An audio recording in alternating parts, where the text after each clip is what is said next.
So picture a scene for me. Like, we're standing on a prehistoric African savanna. Okay, I'm there. The sun is setting, it's painting the sky in these like brilliant oranges and purples, and gathered around a crackling fire is a group of early humans. Right, the classic caveman scene. Exactly. They're gripping these crude, fire-hardened spears. Their faces are all illuminated by the flames, and they are just tearing into some freshly roasted mammoth meat.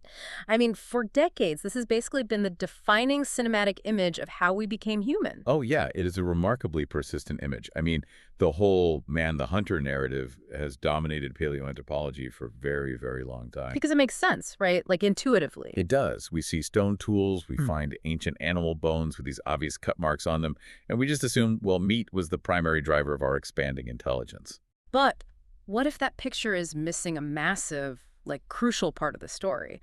What if the real secret to our massive, incredibly intelligent brains wasn't just found on the end of a spear, but was actually, growing on a tree or buried deep in the dirt? And that right there is the mystery we are unraveling in today's deep dive. Yes. We're going to look at 3 groundbreaking papers that were just recently published in Science, and by putting them together, we can piece together a completely different, heavily carb-fueled story of human evolution. Which is wild to think about. It really is.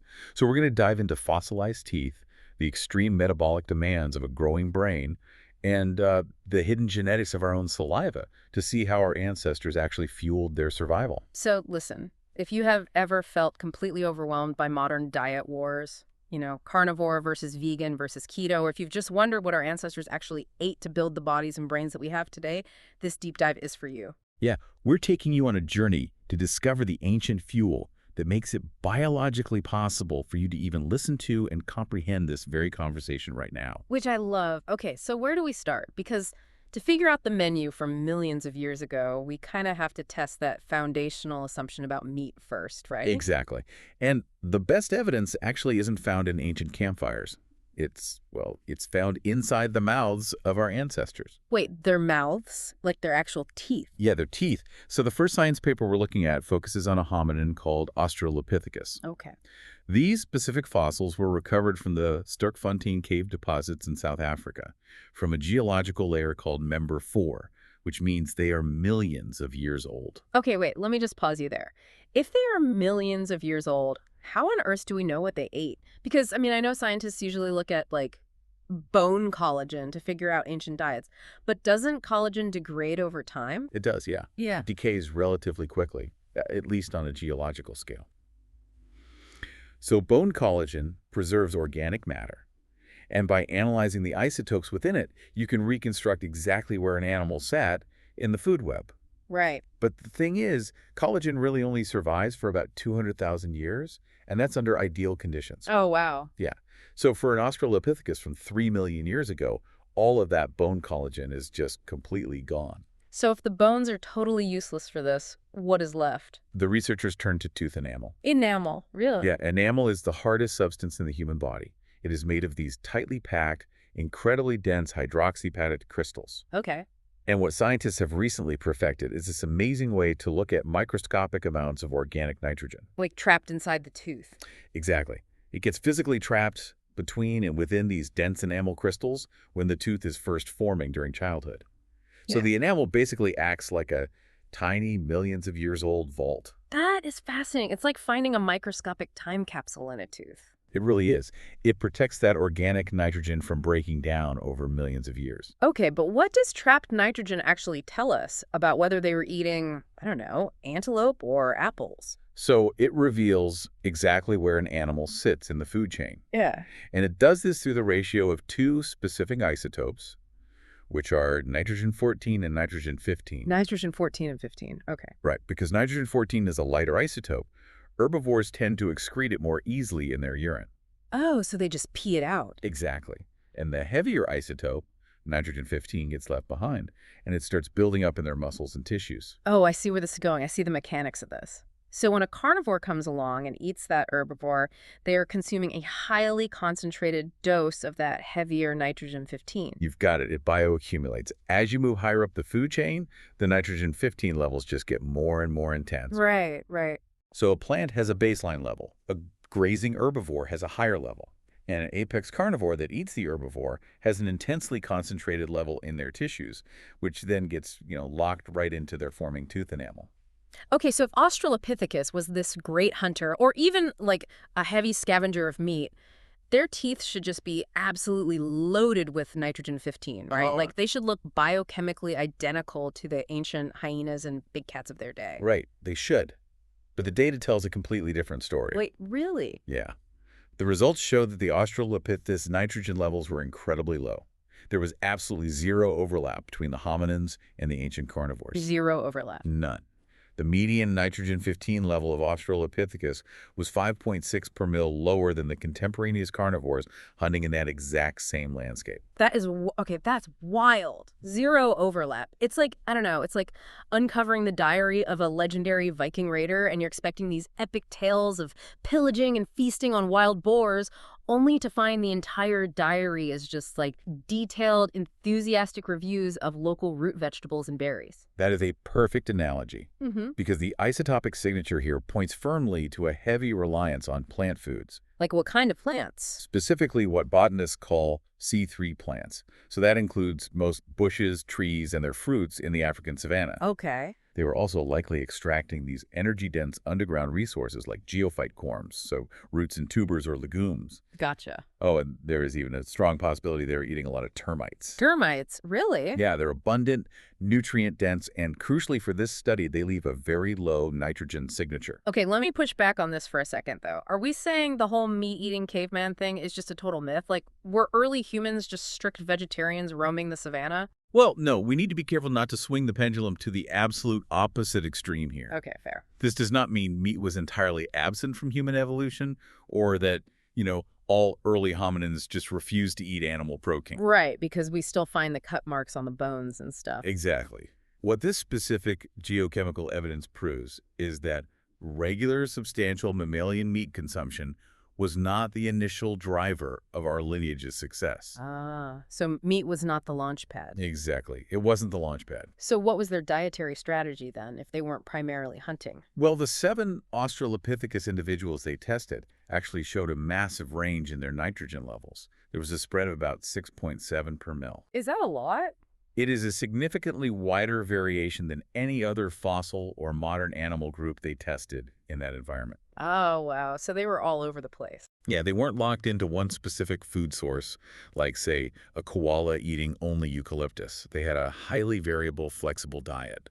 They were opportunistic foragers, basically eating whatever was seasonally available. Okay, but if they are eating mostly, roots, plants, and insects early on, we run into a massive biological mystery. Which is? Well, I know that over the course of 4 million years, the hominin brain grew from about 300 grams, which is roughly the size of a chimpanzee's brain, to about 1,500 grams in anatomically modern humans. Right. And brains take a massive amount of calories to run. So how did they fuel that? You've hit on the exact mystery the second science paper addresses. Oh, perfect. So the researchers modeled the metabolic costs of the expanding human brain, and the numbers are just staggering. Lay 'em on me. In an adult human today, the brain makes up only about 2% of our total body weight. Yet, it monopolizes 20% of our basal metabolic rate. 2% of the weight, but 20% of the fuel. That is a terrible miles per gallon rating for an organ. Right. And the demands get even more extreme during childhood development. Oh, I can imagine. Yeah, in a 5-year-old child, the brain demands an astonishing 66% of their resting energy. Wait, 66%? Just for the brain? Just for the brain. Biologically, that requires 150 to 200 grams of glucose every single day just to keep the neurological lights on. That is insane. But wait, if they did manage to scavenge or hunt some meat, couldn't their bodies just, make that glucose out of the protein and fat? Well, yes and no.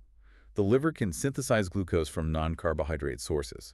It's a process called gluconeogenesis. Okay, gluconeogenesis. But if we look at the cellular mechanics of survival, gluconeogenesis is incredibly inefficient. How so? To convert amino acids from protein into glucose, the body first has to strip away the nitrogen in a process that burns cellular energy, or ATP.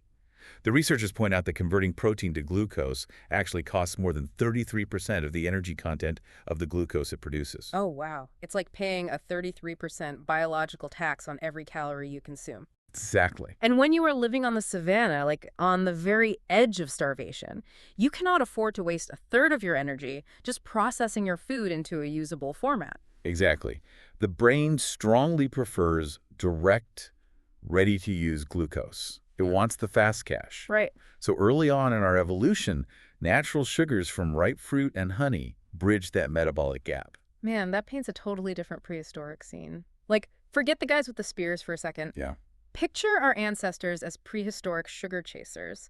Imagine them just urgently scanning the forest canopy for ripe, sweet fruits. Which is accurate, by the way. Some African fruits are up to 17% sugar. That's a lot of sugar, so imagine them risking terrible bee stings to raid honey from hives, all just to keep this incredibly demanding, energy-hungry brain powered up. That is a much more realistic picture of daily life for a vast stretch of our evolutionary history. That's wild. But there is a geographical limit to that strategy. What do you mean? Well, as the global climate cooled, those dense African forests slowly gave way to patchy, open savannas.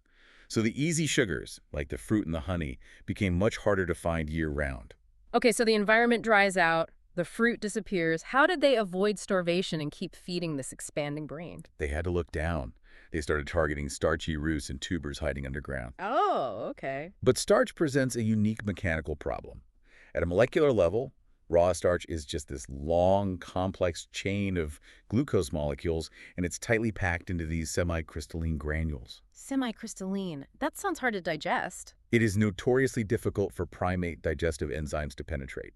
Like if you eat a raw potato, a lot of those calories will pass right through your system, completely undigested. Gross, but okay, I get it. So a raw tuber is essentially a locked safe full of glucose that their bodies couldn't open. Exactly. Until they invented the key. Which was? Fire and food processing. Ah, of course. When hominins learned to physically pound those roots and, crucially, cook them over a fire, the chemistry changed. It's like structurally. Yeah, introducing heat and water causes those tightly packed starch granules to swell and burst in a process called gelatinization.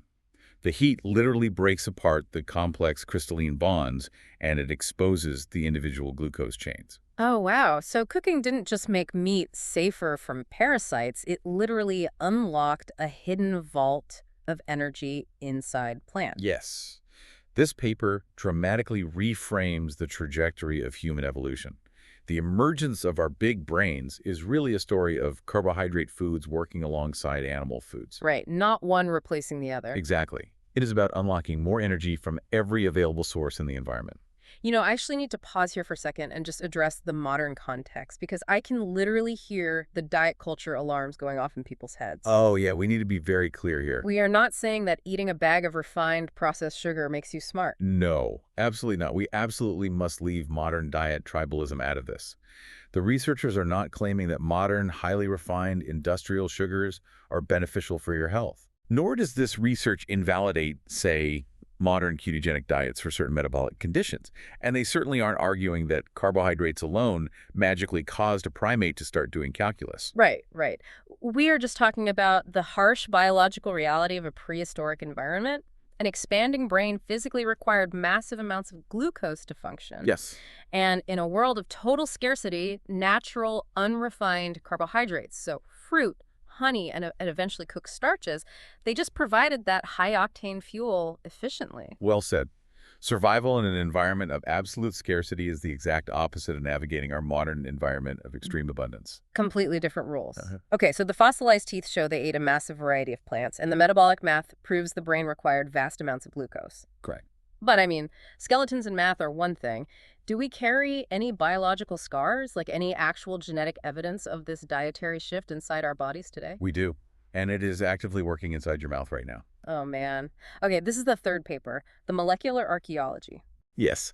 So this study maps an enzyme called amylase. Amylase? Amylase is produced in your saliva, and its singular job is to immediately start breaking down starch into simple sugars the second food hits your tongue. You know what? I've noticed this. Really? Yeah, literally the moment you start chewing on a plain cracker, it starts tasting slightly sweet because the amylase is already ripping the starch molecules apart into sugar before you even swallow. Exactly. That is amylase in action. Now, the blueprint for that salivary amylase is a specific gene called AMY1. AMY1. Got it. Most mammals have a very simple version of this gene, and it is primarily expressed in the pancreas, not the saliva. Oh, okay. But humans are genetically unique in this regard. We have multiple copies of the AMY1 gene stacked on top of each other. Wait, like copies? So how do we know how many copies there are or like how they are organized? Well, the researchers used incredibly advanced techniques called long-read sequencing and optical genome mapping to reconstruct this highly complex region of the genome in 98 modern humans. Wait, why do they need a special technique for this? Doesn't standard DNA sequencing work? So standard short-read sequencing struggles with duplicated genes. Why? Well, imagine putting a shredded book back together. Okay. If you have paragraphs that repeat the exact same words over and over like duplicated genes, the short fragments all look identical. You can't tell what order they go in. Oh, I see. But long-read sequencing is like reading whole pages or entire chapters at once. Yeah. It allowed the scientists to see the full architecture, revealing 30 distinct structural patterns of the amylase gene region across the human population. 30 different ways this specific gene is stacked and organized in people today. Yep. That implies a ton of evolutionary variation. When did our bodies actually start, like, copy-pasting this gene? That has been a massive debate. For a long time, the dominant theory proposed that humans only developed these extra copies of the amylase gene when we invented agriculture, roughly 10,000 years ago. Which kind of makes sense, right? Like classic supply and demand. The logic is straightforward. We started farming fields of wheat and barley. Our diets became saturated with starch, so our bodies adapted by mutating to produce more amylase. The logic was sound. Yeah. But this new molecular archaeology proves the timeline completely wrong. Oh, really? Yeah. By tracing the specific mutations backwards using a molecular clock, which basically calculates how long it takes for certain genetic changes to accumulate. The researchers discovered that the initial duplication of the AMY1 gene happened roughly 800,000 years ago. 800,000 years ago. That is hundreds of thousands of years before the very first farm. It predates agriculture entirely. Yeah. And it potentially predates our specific lineage splitting from Neanderthals. Wait, Neanderthals had this too? Yes. By carefully extracting and sequencing ancient DNA from hominin fossils, they discovered that some Neanderthals actually carried these AMY1 duplications in their genomes too. Wow. So instead of just, printing extra biological shovels, it's more like our genome realized cooked starch was a gold rush and printed millions of molecular scissors just to snip those complex starches down into simple, usable sugars as fast as possible. That is a perfect way to visualize the mechanism. The genome was structurally adapting to harvest a vital new energy source. That is so cool. And what is equally fascinating is how responsive and flexible this genetic trait remained over time. What do you mean? The initial duplication is ancient, but the specific number of copies a population carries can expand or contract based on immediate evolutionary pressure. Oh, like the copy number goes up and down depending on what a specific group is eating in their local environment. Exactly. The researchers analyzed the genomes of ancient hunter-gatherers from about 45,000 years ago, and those populations already showed substantial variation in how many copies of the AMY1 gene they carried. Okay, so it's already flexible. Right. But the real shift happened much later. When they looked at the DNA of European farmers from just the last 4,000 years, they saw a massive change. Because agriculture had completely taken over their diets. Exactly. The variants with much higher numbers of AMY1 copies massively increased in frequency among those farming populations. It was a rapid adaptive sweep. Wow. The people who had more molecular scissors in their saliva were extracting calories from their wheat and barley porridge much more efficiently.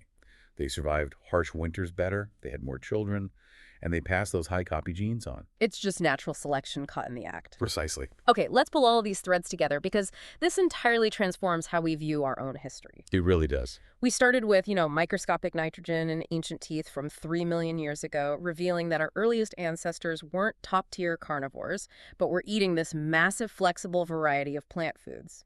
Right. And then the metabolic math demonstrated that our rapidly expanding brains became absolute glucose engines. They required huge amounts of energy that likely came from fruit, honey, and the revolutionary invention of cooking starchy roots. And finally, we peered into our own DNA, discovering that 800,000 years ago, our bodies structurally altered themselves, mass-producing an enzyme to instantly process those complex carbohydrates. Synthesizing all of this evidence leaves us with one unavoidable conclusion. The food that fueled human evolution wasn't one single magical ingredient. It wasn't just mammoth meat on a spear. And it wasn't just a magical tuber either. The true story of human evolutionary success is a story of ultimate dietary flexibility. I love that. It is our unique, unparalleled biological capacity to adapt to shifting climates, to invent mechanical processing tools, to harness the transformative chemistry of fire, and to ruthlessly exploit the energy hidden in both animal foods and carbohydrate-rich plants. We are the ultimate generalists. So instead of a monolithic group of hunters just staring at a fire, the real prehistoric scene is infinitely more complex. Oh, absolutely. It's hunters, yes, but also foragers carefully tracking seasonal fruits, root diggers hauling up geophytes, and honey gatherers braving swarms, all bringing different fuels back to the fire to feed the most demanding, brilliant organ nature had ever produced. And our biology today is a living archive of that incredible, flexible journey. So next time you sit down and take a bite of crusty bread or a roasted potato, consider this. Researchers are now looking into whether the specific number of AMY1 copies you personally inherited might dictate how well your unique body handles modern processed carbs compared to someone else. Which is wild. Right. Your personal genetic copy-paste job, handed down from an evolutionary shift 800,000 years ago, might just be the reason you process pasta differently than your neighbor. It is a fascinating frontier in personalized medicine. Your ancient ancestral legacy is still actively shaping your modern metabolism. Just something to chew on the next time you eat.